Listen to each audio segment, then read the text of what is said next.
Eu estive num debate sobre habitação há pouco tempo e a moderadora começa-me a fazer uma pergunta, a dizer: Pedro, então, mas imagina um rico que ganha 5 mil euros. E eu tive que interromper a moderadora e dizer: olha, Rita, um rico em Portugal para a AT é alguém que leva 3.300 euros líquidos para casa. É alguém que já paga 50,5% de IRS sobre cada euro que ganhar a mais. Ou seja, esse rico que ganha esses 3.300 euros, se quiser comprar um T2 na freguesia de Águas Livres da Amadora, eu fui ao Idealista, passa a publicidade, e o preço que está lá por metro quadrado são 2.861 euros. Portanto, 80 metros quadrados vezes 2.861 euros dá 228.880 euros. Ora, 228.880 euros custam, segundo o simulador do Banco de Portugal, a 30 anos, que é o prazo recomendado pelo Banco de Portugal, a uma taxa Euribor de 3,9%, 0,7% de spread, que já é um spread bonzinho, custam 1.180 euros por mês. Sem falar os seguros e as outras coisas. Ora, isso passa. 1.180 euros por mês passam a taxa de esforço do Banco de Portugal, que é os 35%. Ou seja, um rico em Portugal é alguém que o Banco de Portugal não recomenda comprar um T2 de 80 metros quadrados numa freguesia de Águas Livres, conhecida por ter bairros tão distintos como a Buraca e a Cova da Moura. É isto que é um rico em Portugal. Está a ver o que é que vale a demagogia em Portugal? É exatamente este exemplo que o Pedro Brinca acabou de dizer. É por causa de coisas destas que nós não saímos da cepa torta. Ora, seja bem-vindo a mais uma Conversa Imperdível. A Conversa Imperdível, como sabe, é um programa que não é semanal, não é mensal. Acontece quando nós temos motivos para falar de certos assuntos. Ora, o motivo desta semana é a fiscalidade. E mais concretamente o IRC. Eu tenho comigo o Pedro Brinca, que é professor de Economia, na Nova. É uma das pessoas que eu mais respeito a falar de macroeconomia. Com a maior honestidade, ele está a se rir, mas é de facto das pessoas que eu mais respeito. E o Pedro coordenou um estudo para a Fundação Francisco Manuel dos Santos, onde se fala da necessidade de baixar o IRC. Eu, se recorda, falei nisto nos meus programas, e uma das teses que avancei é que não iria tardar, não iriam passar algumas horas sem que o Pedro viesse a ser insultado pelas conclusões do estudo, que foi efetivamente isso que aconteceu. Ora, mas como nós queremos passar por cima da espuma das coisas, a preocupação fundamental aqui é falar com ele sobre o estudo, perceber o que é que esteve na sua base, quais são os pressupostos e quais são as conclusões. Pedro, muito obrigado. Obrigado. Por vir à conversa imperdível. Ora bem, matéria de IRC, aliás, como matéria dos impostos, é sempre controversa.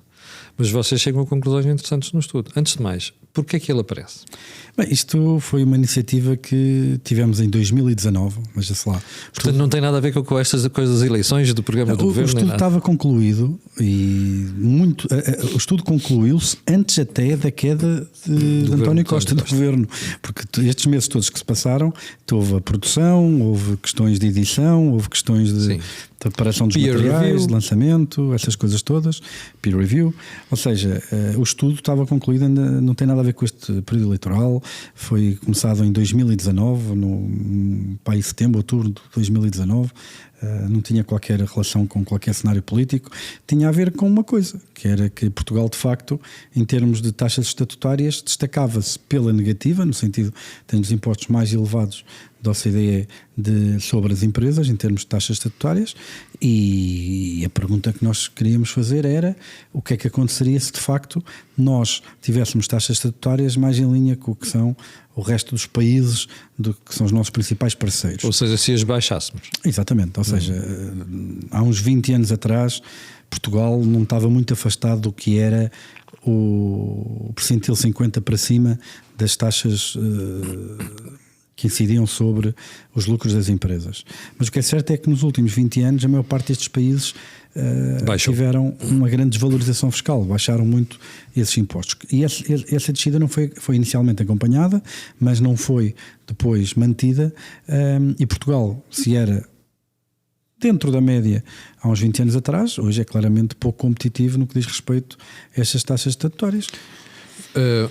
Pedro, a taxa de IRC influencia naturalmente não só a atividade como o investimento das empresas, porque as empresas tomam decisões racionais, não é? Óbvio.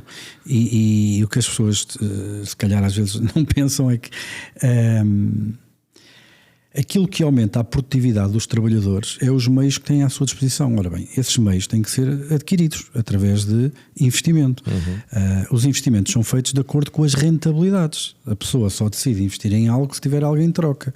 Quanto menor for a rentabilidade, menor é o investimento. Menor o investimento, menor a capacidade que o trabalhador tem de criar valor, porque tem menos meios ao seu dispor. Ainda antes da conversa estávamos em off a falar das nossas quintas. Ele, se tiver a trabalhar numa propriedade com uma enxada, obviamente tenho uma produção muito inferior à que eu tiver se tiver um trator. Por isso, obviamente que o investimento leva à capacidade dos trabalhadores de criarem riqueza e, obviamente, parte dessa riqueza também verte para os salários dos trabalhadores. Não é porque o empresário seja bonzinho e quer distribuir tudo para toda a gente. Isso é muito importante. É porque as empresas concorrem também entre si pelos trabalhadores, por pessoas. E no quadro atual, desculpa só para terminar, no quadro atual em que temos taxas de desemprego as mais baixas da história da zona euro, em Portugal não são as mais baixas da história, mas estão realmente em mínimos históricos, o poder negocial dos trabalhadores tende até a ser maior, porque de facto há falta de mão de obra, e se há altura em que isso pode ser expectável, que há uma parte significativa da riqueza criada dentro das empresas que verte a favor dos trabalhadores, é agora, não é? Bom, uma das conclusões a que tu chegas, aliás, que vocês chegam no estudo, aliás, são 3 conclusões. Se baixar o IRC em 7,5 pontos percentuais, a economia cresce mais 1,44%. Isso é nos primeiros 2 anos. Mas mantém-se fazendo uma análise para 10 anos também. Sim, é uma subida permanente do PIB dessa ordem de magnitude, exatamente. Bom, e depois a outra conclusão que chegam é o investimento aumenta, o consumo aumenta e há uma terceira no estudo, que é as remunerações dos trabalhadores. Exatamente. Bom, e há ainda mais um elemento aqui a ter em conta, que é, e se calhar começávamos por aí, esta baixa do IRC não é compensada pelo acréscimo do crescimento económico. E vocês propõem no estudo aumentar outro tipo de tributações, nomeadamente sobre o consumo. Não necessariamente, ou seja, então, vamos lá ver, isto parte de um princípio muito básico, que é, se a taxa de imposto for 0, é óbvio que a receita é 0. Se a taxa de imposto for 100%, a receita também é 0, porque ninguém quer trabalhar para não ganhar nada, não é? Exatamente. Pronto. Alguns no meio, há uma taxa que maximiza a receita fiscal. Sim. E há uma grande discussão, frequentemente recorrente, sobre se estamos num ponto em que, baixando a taxa, aumenta a receita, ou se estamos num ponto da economia em que, baixando a taxa, diminui a receita.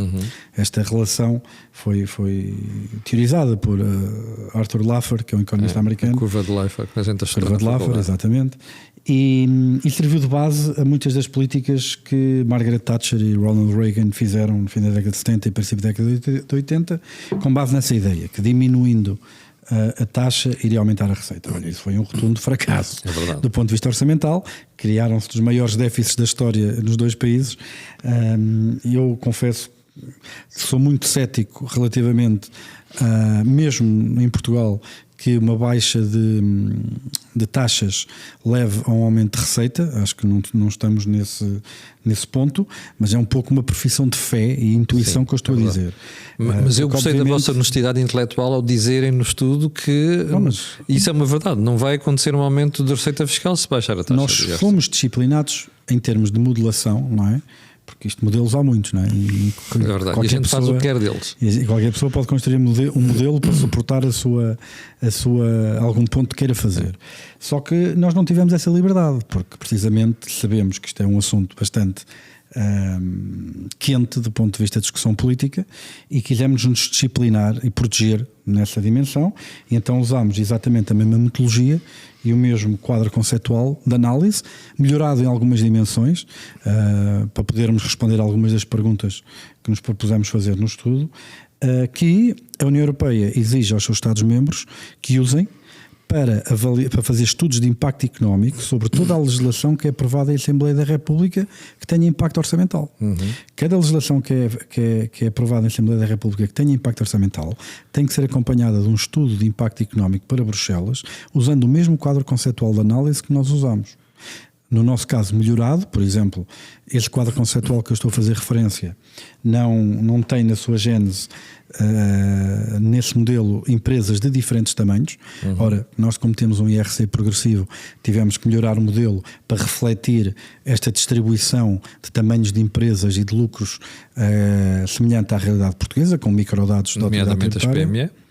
Micros, PMEs, nós temos 5 escalões, 5 grupos de empresas. Sim. E pronto, e lá está. Nós pegámos no modelo, ajustámos a economia portuguesa, fizemos as experiências, e as experiências, aquilo que nos dizem, são duas coisas. A primeira é que descendo o IRC, aquilo que nós vemos é uma aceleração da economia, um aumento da remuneração dos trabalhadores e um aumento do consumo e investimento. Segundo ponto, todas as experiências que estão feitas no estudo são experiências que têm um impacto orçamental nulo no longo prazo. Ou seja, todas as experiências, os números que estavas a fazer referência, são números que já incluem nos seus cálculos medidas de compensação orçamental. Agora, a equipa é agnóstica relativamente a qual é a melhor medida de compensação orçamental. É por uma questão simples. Vocês não dizem qual é o imposto que deve ser aumentado? Exatamente. Nós, aquilo que fazemos é um exercício em que mostramos as dinâmicas para a economia portuguesa, ao nível do PIB, ao nível do consumo, ao nível da remuneração dos trabalhadores, em função precisamente de diferentes regras de compensação orçamental. Mas imagina que tu sabes o IVA. Ou até outro imposto sobre o consumo. Isto não vai prejudicar o tal aumento de consumo que vocês falam no estudo? Exatamente, mas por isso é que os resultados que tu estás a ver já têm, no caso específico em que financiamos a descida do IRC, essa compensação, por uma descida que nesse caso até creio que é marginal, não chega a 1%, um ponto percentual no IVA no longo prazo, já tem em si esse efeito. Não é? Quando fazemos isso com o IRS é a mesma coisa, quando fazemos isso com cortes nas transferências é a mesma coisa, quando fazemos isso com cortes na despesa pública é a mesma coisa. Não é despeciente a escolha do instrumento de compensação. Exatamente. Em duas dimensões. Primeiro, porque implica diferentes trajetórias e diferentes valores para as variáveis que nós estamos aqui a descrever, para o PIB, para o consumo, para a remuneração dos trabalhadores. Em todos os casos aumenta, mas obviamente nos casos aumenta mais esta, noutros casos aumenta mais aquela, mas por uma segunda razão. Porquê? Porque a escolha do instrumento de compensação é fortemente redistributiva. É verdade. E isso, como não é capturado, na nossa opinião, ainda por cima é a minha área de especialidade, que é a questão da desigualdade económica, foi nessa área que eu construí a minha carreira, taxação ótima, tendo em conta a distribuição de riqueza, a distribuição de rendimento, etc. Como não tem o nível de detalhe que eu gostaria que tivesse na parte da caracterização das desigualdades em Portugal, nós não quisemos tomar uma posição relativamente ao melhor instrumento, porque achamos que aquele quadro conceptual não é o mais apropriado para falar de questões de redistribuição, o que deixa aos políticos e ao poder político a decisão da escolha do instrumento. Mas independentemente da escolha do instrumento, o PIB cresce, as remunerações dos trabalhadores crescem, o consumo cresce. Deixa-me pegar na questão da remuneração dos trabalhadores. Eu, que estava, quando vi o estudo pela primeira vez, disse para mim assim, olha, esta é a área onde toda a gente se vai cair em cima. Sejam os analistas, sejam os sindicatos, sejam aqueles pseudo-analistas de esquerda. Como é que vocês justificam que as empresas, ao ficarem com um resultado maior, porque a taxa de IRC é baixa, vão fazer esta atribuição pelos trabalhadores e não vão, digamos assim, capturar esse valor acrescentado? O que é que acontece ao valor que é criado atualmente pelas empresas? Quanto é que vai para os trabalhadores e quanto é que vai para as empresas? Cerca de 50%. Porque é que havia de ser diferente? Portanto, vocês acreditam mesmo que isto é uma inevitabilidade? Não, quer dizer, e depois tens o efeito da concorrência no mercado laboral. Exatamente, momento. Ou seja, atualmente a riqueza que é criada nas empresas é repartida dependendo da maneira como se mede, se inclui as contribuições para a segurança social a cargo do empregador como parte daquilo que vai para o funcionário ou não, anda ali um bocadinho para cima, um bocadinho para baixo dos 50% que vai para os trabalhadores e vice-versa, que vai para as empresas, já líquido, obviamente, daquilo que são impostos, não é? Quer dizer, não existe razão para pensar que seria de maneira diferente. Isto que um euro é um euro, não é? Portanto, a esquerda não tem razão na crítica. Eu custa-me um bocado esse discurso porque eu sou de esquerda e eu sei que não tenho essa fama, mas isto é algo que eu não vou, me vai acompanhar até à morte, acho eu, por ter sido cabeça de lista por um partido que infelizmente as pessoas associam. Foi a Iniciativa Liberal. Foi a Iniciativa Liberal, como independente, que infelizmente, na minha opinião, porque eu sou de esquerda, sou aquilo que na Iniciativa Liberal costumavam chamar de melancia azul, porque sou azul por fora e vermelho por dentro. Mas porque, precisamente, quer dizer, vamos lá ver. O que é que são factos insufismáveis? Primeiro, Portugal destaca-se pela negativa em termos de competitividade fiscal do que são as taxas estatutárias. Dúvida. Já vamos às taxas estatutárias e as efetivas, que é uma coisa que eu Isto estava a falar. Isto é uma falar. discussão muito interessante que eu quero ter. Isso não há dúvida. Quer dizer, que também não há dúvida nenhuma que se olharmos para a repartição da riqueza que é criada nas empresas entre trabalho e capital, entre os proprietários das empresas e os trabalhadores das empresas, que ela anda nos valores que acabámos de referir. Quer dizer, eu estou surpreendido com a surpresa do estudo. Vamos lá ver, ainda por cima, isto é um quadro conceitual de análise, um modelo que nós usamos, que tem em linha de conta a competitividade internacional, ou seja, nós quando baixamos o IRC em Portugal, não estamos só a perguntar o que acontece dentro do nosso país. Isto há aqui efeitos de economia aberta, ou seja, tornamos mais competitivos face ao exterior. Quer dizer, eu estou surpreendido que as pessoas estejam surpreendidas, sinceramente.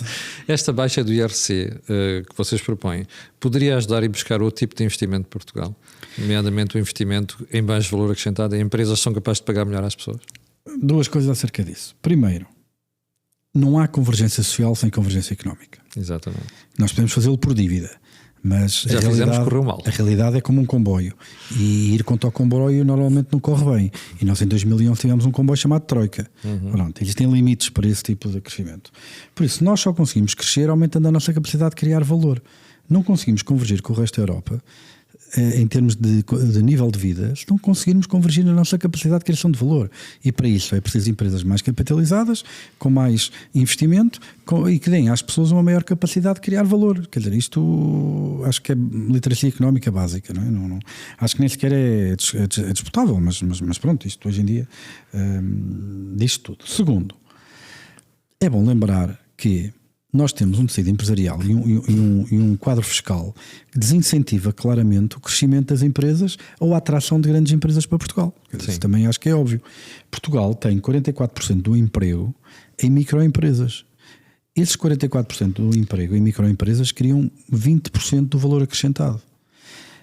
É muito acima do que é a média da OCDE em termos de peso do emprego em microempresas. Ora, microempresas dificilmente conseguem ser competitivas em mercados mais exatamente, abertos. muito assentes nos não transacionáveis, que dificilmente é conseguem toda. pagar bem. E essa é outra questão que eu já lá ia, que é as grandes empresas têm 20 e poucos % do emprego e geram 39% do valor acrescentado. A média e a mediana, não é honesto olhar só para a média, porque obviamente há uma dispersão salarial muito maior nas grandes empresas do que há nas micro, mas mesmo olhando para a mediana salarial das grandes empresas é muito superior à mediana salarial das micro. Por isso, aquilo que nós precisamos é de um quadro fiscal que permeie, por um lado, as empresas que querem crescer e têm a ambição de se tornar grandes e subir na escala de criação de valor, e, por outro lado, tornar Portugal um território mais atraente para quem queira vir para cá criar riqueza, criar emprego a uma escala que consiga sustentar ordenados fortes e os quais ambicionamos. Tu há bocadinho estavas a olhar para as taxas estatutárias e dizias que nós tínhamos das mais elevadas no conjunto dos países da OCDE e também nos países da União Europeia. Mas não é só nas taxas estatutárias, é também na taxa efetiva que as empresas pagam. Na taxa efetiva há aqui uma questão metodológica, que é, se nós olhamos para a taxa efetiva forward-looking ou backward-looking. Ou seja, como se olhasse pelo para-brisas ou para o retrovisor. Exatamente. Os números que a AT mostra, e aliás, eu se não fosse economista e fosse um mero eleitor, um mero cidadão, olhar para o debate político, ficaria extremamente baralhado, porque agora a oposição está no governo, mas antes destas eleições o debate político era a oposição a dizer que tínhamos os impostos mais elevados do mundo e o governo a dizer, mas a carga fiscal está dentro da média ou abaixo. Ambos têm razão, mas eu percebo isto porque sou economista. Porquê? se eu não tivesse a formação que tenho, olhava para aquilo e dizia, mas os impostos são altos ou baixos? Estes gajos são todos doidos. Tipo, entendam-se. O problema está a concentração em determinados grupos e noutros. E não só, e a questão é esta: imaginemos isto. É que é diferente taxa efetiva e taxa nominal. Imaginemos isto. Imagina que tu tens um país onde tens duas taxas sobre as empresas, os lucros. Uma taxa de 1% para cabeleireiros e esteticistas e uma taxa de 99% para o resto da atividade económica. Que país é que tu ias ter? Lá está. Um país de cabeleireiros e esteticistas. Qual é que era? O incentivo era levar tudo. Qual era a taxa nominal máxima? 99%. Qual era a taxa efetiva? 1%. 1%. Onde é que isto bate com a realidade? Bem, primeiro, somos o segundo país da União Europeia com a maior porcentagem da força de trabalho em cabeleireiros e esteticistas. Segundo, nós não temos grandes empresas. Não temos. Posso dizer que os lucros do ano passado, somados das 7, 8, 9 maiores empresas em Portugal, serão cerca de metade dos lucros de uma empresa na Dinamarca. Metade. Ou seja, nós não temos um volume de, nós não podemos ir lá pelo número de empresas, porque isto hoje, uma pessoa abre uma empresa, abre 5 empresas em 5 minutos, não é? Por isso, olhar para números de empresas, o número que são micro, o número que são, esses números não têm. Isso tem pouca relevância. O que tem relevância é a percentagem do emprego que está em cada tipologia. E nós destacamos largamente por ter muito mais emprego em microempresas do que em grandes empresas. Porquê? Porque temos um sistema fiscal que penaliza. Eu dou um exemplo. Imagina que tu tens 10 mil euros para investir. O que é que tu fazes com 10 mil euros? Abres um quiosque de jornal. Não é? E se tiveres 2 mil euros de lucro, tens uma rentabilidade de 20%. Agora imagina que queres abrir uma cimenteira. Não abres a cimenteira com 10 mil euros. É verdade. Vais ter que gastar para aí 100 milhões ou assim. Se tiveres 2 milhões de euros de lucro, 2 milhões, tens uma rentabilidade de 2%. É verdade. Que vai ser muito mais castigada pelo sistema fiscal, que vai cobrar uma taxa de IRC muito superior do que o quiosque, que tem uma rentabilidade de 20%, não é? Mas teve um lucro de 2 mil euros. Porquê? Porque as taxas estão definidas não em função da rentabilidade, que é o que interessa para a decisão do investidor, mas em função de níveis de brackets de valor absoluto de lucros. O que é que isto leva? Leva à atomização do capital. O investidor prefere investir em pequenas coisinhas, em restaurantes, em cabeleireiros, em não sei o quê. Quer dizer, e a economia portuguesa depois, esses são setores que estão protegidos da concorrência internacional. Eu vivia em Estocolmo, eu pagava 60 euros por um corte de cabelo. Porquê é que eu não vinha a Portugal cortar o cabelo? Não é mais barato, são 10 euros ou 12 euros. Ou seja, é a questão dos bens não transacionáveis. O cabeleireiro em Portugal não concorre com o cabeleireiro na Suécia. E sem essa força competitiva, uma excessiva parte do nosso emprego nesses setores da economia são setores que estão protegidos da concorrência internacional e que é fácil perceber o que é que acontece nesse contexto. Qualquer pessoa que tenha um gato em casa percebe que o gato de casa é muito mais gordo que o gato na rua. Porquê? Porque o gato da rua tem que correr para comer, porque se não correr para comer morre. E as empresas portuguesas que estão nos mercados internacionais, se não forem eficientes, produtivas, competentes, eficientes, fecham. As portuguesas que estão nos setores dos bens não transacionáveis são relativamente protegidas, e mantemos este estado de coisas. Eu lembro-me que esta não foi a primeira vez que eu fui assado no Twitter. Isto já tem história. Uma das últimas vezes que eu fui assado no Twitter foi com a história da Roménia. Quando saiu a história no Expresso, toda a gente mandava emigrar para a Roménia, vai viver para a Roménia, não sei o quê. Por acaso, por curiosidade, eu até tinha uma viagem marcada para Bucareste nessa semana, porque tinha lá um projeto de capacitação do governo romeno. E fui a Bucareste nessa semana, em que estourou esta comparação da Roménia. E eu fui falar ver do rendimento per capita. Sim, andámos a ver se estamos acima da Roménia ou abaixo da Roménia. Ou abaixo, sim. E eu fui à Roménia e aquilo que eu vi foi de facto que em Bucareste é uma cidade com uma dinâmica brutal. Mas, quer dizer, saio de Bucareste, vejo malta andar de carroça na autostrada. E era Portugal dos anos 70 ou 80. Exatamente. Por isso, na minha opinião, vive-se melhor em Portugal do que na Roménia, não haja dúvidas sobre isso. Mas discutir se nós estamos um bocadinho acima ou um bocadinho abaixo da Roménia é como apontar para a Lua e discutir a ponta do dedo. Porque o que é relevante não é só se nós estamos um bocadinho acima ou um bocadinho abaixo da Roménia. O que é relevante é que há 20 anos atrás não passava pela cabeça de ninguém e, portanto, fazer é a esta dinâmica comparação. com que eles estão Exatamente, não passava pela cabeça de ninguém fazer esta comparação. E se nós não nos pomos a pau, daqui a 20 anos esta comparação não é com a Roménia, é com a Albânia. E eu disse Albânia no Twitter, como podia ter dito Somália ou Iémen, um estado qualquer, pronto. E claro, depois mandaram-me outra vez para a Albânia. E eu fui à net a ver as estatísticas. E realmente, há 20 anos atrás, Portugal tinha 14 vezes o PIB da Albânia per capita. Hoje tem 3. Pois. Ou seja, eu disse isso meio a brincar, mas acertei. Daqui a 20 anos nós estamos a discutir se vive melhor aqui ou na Albânia. Portugal, se olharmos para as previsões agora da primavera do Eurostat, o crescimento acumulado de 24 e 25 nos países do seu escalão de rendimento, Portugal não é só o cresce menos, é o cresce menos por um bocadão. Exatamente. É que não é um bocadinho assim. Eu tive a ver essas contas ontem e fiquei chocado. Nós estamos aqui a discutir, Portugal cresce 2, 2,1, 2,2, 1,6, 1,7.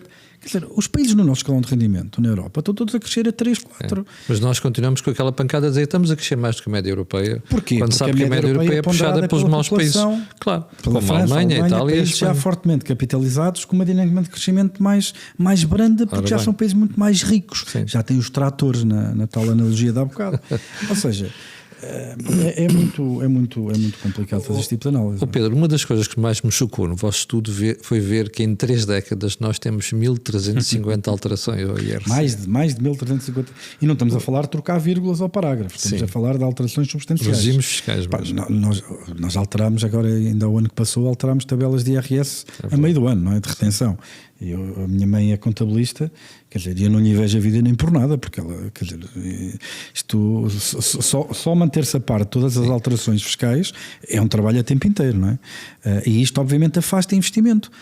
Eu se quiser abrir uma empresa, uma unidade fabril ou o que quer que seja, um negócio, quer dizer, eu não o faço a 2 ou 3 dias, eu faço a 3, 4, 5, 10 anos. Quer dizer, se eu não fizer a mais pequena ideia do que é que vou ter que contar em termos de fiscalidade daqui a 3 ou 4 anos, quer dizer, foi o que eu já disse, nós fazemos este estudo sobre a baixa do IRC, mas o IRC podia baixar para 0, Camilo, 0. Se os investidores acharem que daqui a 4 ou 5 meses o governo cai, vem outro governo e muda tudo outra vez, se for essa a expectativa do mercado, não vai acontecer quase nada. Há um efeito, o IRC baixa, vai mais para os trabalhadores, paga IRS, vai mais para os proprietários das empresas, se não for reinvestido, sai sobre a forma de dividendos, paga a taxa liberatória. Ou seja, há ali uma parte que é recuperada e depois obviamente que o dinheiro que foi retirado da empresa pelos dividendos e o dinheiro que foi retirado da empresa na remuneração dos trabalhadores vai ser gasto em consumo, paga IVA. Ou seja, há uma parte que é recuperada de forma automática. Mas a parte mais importante, que é o efeito de aceleração, esse não existe. Não. Porquê é que tu achas que nós temos tão pouca estabilidade fiscal em Portugal? Também no domínio das empresas? Pois isso é uma questão para um cientista político quase. Mas é estranho, não é? Nós não termos algum consenso entre os 2 ou 3 principais partidos que governam Portugal nesta matéria, que é o que acontece lá fora, por exemplo. 2 coisas. Fala-se muito da Irlanda. Obviamente que um dos grandes ganhos da Irlanda foi ter uma taxa de IRC muito baixa, de 12%. Mas não foi só. Isso também é resultado, nos anos 90, os principais partidos do arco da governação puseram-se de acordo e disseram: esta é a estrutura fiscal para os próximos 20 anos. E isso levou a um colapso da incerteza, que é um efeito que nós neste estudo nem conseguimos medir, porque o nosso modelo não tem incerteza. Sim. A única coisa que nós medimos aqui dos efeitos nocivos da progressividade é precisamente o ajuste, os custos de ajustamento das empresas em termos de fatores relativamente à mudança da fiscalidade. Mas, na minha opinião, esse até é o maior fator de todos, é a incerteza. E por isso é que eles tiveram esse êxito. Eu vou-te dizer o que é que eu disse do John Bruton, que morreu há pouco tempo, que foi primeiro-ministro nessa altura. Um dia aqui nas conferências de Estoril em Cascais, estava a moderar o debate com ele, e no fim, por trás das câmaras, digo-lhe assim: John, explica-me só uma coisa, como é que vocês conseguem pôr-se de acordo na Irlanda em relação a esta matéria? E ele diz-me assim: sabes qual é a diferença? É que nós não temos partidos com grandes fraturas ideológicas na Irlanda. O Fine Gael e o Fine Gael são muito mais próximos do que vocês são entre o Bloco de Esquerda e o PSD, dizia ele. E a explicação estava aí, que eu acho que tem uma certa base de explicação. Agora, o problema é que não percebo porque é que entre o PSD e o PS, por exemplo, não existe consenso nesta matéria. Então, as 2 coisas que eu queria dizer sobre isso. A primeira é porque eu acho que nós temos uma prática de discutir impostos não numa lógica de estrutural, de crescimento do país, mas numa lógica de caixa. Receita. É sempre discutido no orçamento, há dinheiro, corta-se, não há, não se corta. É um bocadinho essa a ideia. Eu acho, e uma das recomendações que nós fazemos, em termos de produção legislativa, é precisamente tentar tirar um bocado a discussão sobre a estrutura do quadro fiscal do Orçamento de Estado e metê-la mais numa perspectiva da economia. Estrutural, sim. Pronto, por isso sair fora da discussão tanto do Orçamento de Estado, mas mais numa perspectiva política de que país é que nós queremos para crescer. E essa, lá está, é uma das conclusões do estudo que nós fizemos e que creio que seria positiva para o país e que pudesse ajudar Tu achas que o estudo pode servir de base para a decisão que o Governo quer tomar em matéria de baixa do IRC, por exemplo, que o Governo comprometeu-se na campanha eleitoral, a AD, a baixar o IRC de 21% para 15% em 3 anos. Tu achas que este estudo pode servir de ajuda para isso? Lá está, essa não é a experiência que nós fizemos no estudo. A experiência que nós fizemos no estudo foi uma baixa transversal. Sim. Aliás, fizemos várias, mas uma delas, se calhar a primeira que está exposta no estudo e que tem tido mais visibilidade, foi uma baixa transversal em todas as empresas de 7,5 pontos percentuais. A proposta da AD é uma proposta gradual, de descida do IRC. Independentemente de ser gradual ou direta, creio que a minha opinião é que de facto temos que ganhar competitividade fiscal, porque temos que tornar Portugal mais atraente para quem quer criar riqueza e emprego. Eu nesse domínio, eu acho que há 3 dossiês, isto não está no estudo, é a minha opinião pessoal, mas acho que há 3 dossiês em que tem que haver um acordo de abrangência parlamentar forte. Quais são? Da estabilidade. Um é a justiça. Sim. Apesar de, lá está, concorrer pela IEL, acho que sou insuspeito de estar a defender António Costa neste contexto, mas quer dizer, as circunstâncias que rodearam a queda do governo, face àquilo que foi produzido em termos de prova, claro, que é preocupante o que se passa. É inadmissível. Aquilo que aconteceu na Madeira, estar preso durante aquele tempo todo e com o juiz depois a indeferir aquelas medidas todas. Pronto, também é inadmissível. E uma reforma da justiça não pode, ou melhor, não deve ser feita e associada a um partido. Porque isso é a politização da justiça e era um degradamento de instituições que é inaceitável. Os outros 2 dossiês são precisamente na habitação. Se não houver um largo entendimento sobre a habitação, principalmente até no arrendamento, mas não só, também não vamos a lado nenhum, porque se não houver confiança no mercado as pessoas não investem. E o terceiro dossiê é precisamente a fiscalidade, pelas mesmas razões de que aludi à questão da habitação. Sem esses 3 acordos, creio que é muito difícil Portugal ter aqui uma melhoria estrutural da sua economia. O que é que eu acho? Agora o Pedro, cidadão, do ponto de vista político, eu acho que, por um lado, o PSD deve reconhecer que não tem um mandato forte da sociedade portuguesa para implementar muitas das medidas que eu até gostaria que implementasse, mas que não tem um mandato político para fazer, porque não ganhou de forma clara sobre o PS nem sobre a esquerda. Tem que negociar. Por outro lado, o PS perdeu marginalmente as eleições, mas perdeu-as, e acho que, em nome do país, no sentido de Estado, deviam-se entender sobre um mínimo denominador comum do que é que se consegue entender. Se calhar o PSD não ser tão ambicioso em algumas medidas, e se calhar o PS também ceder em algumas posições mais dogmáticas para arranjar ali um entendimento, mas que arranjem um mínimo denominador comum que dê estabilidade ao país e previsibilidade às pessoas. Obviamente a justiça já falámos, mas na habitação e na fiscalidade é fundamental. E isto era um serviço que ambos faziam à nação. Agora, o que é que eu acho? Eu acho que nós não temos clima político para isso. Acho que é impossível. Isto já foi tentado na altura que Passos Coelho estava no governo com António José Seguro. No IRC. Nomeadamente no IRC. Depois veio António Costa. Depois veio António Costa, rasgou o acordo outra vez. Por isso é que eu acho que mesmo que eles chegassem a acordo, não sei até que ponto é que o mercado acreditava, mas nunca é tarde para começar a construir a confiança que se perdeu. Quanto mais tarde começarmos esse caminho, mais tarde lá chegamos. E eu acho que tem que se começar a criar uma cultura de previsibilidade e de confiança no ambiente económico. E sem isso é muito difícil pôr Portugal num caminho de convergência social que tem que ser alavancado num caminho de convergência económica, que não está a acontecer, ou está a acontecer de uma forma muito mais lenta do que todos os nossos congêneres no nosso escalão de rendimento. Pedro, muito obrigado por esta conversa e já agora espero que os ânimos serenem e as pessoas passem a olhar para o estudo com mais... Eu devo dizer que as reações negativas têm sido a exceção, não é? Nós é que naturalmente estamos sempre enviesados para dar mais atenção às negativas e menos às positivas. Mas a recepção geral tem sido bastante positiva. Sim, quero dar os parabéns pelo estudo e seguramente no futuro voltaremos a falar sobre esta e outras matérias. Olha, foi a conversa imperdível desta semana com Pedro Brinca, professor de Economia, precisamente sobre o estudo que fizeram sobre a baixa do IRC. Fique bem, nós voltaremos numa próxima oportunidade. Muito obrigado.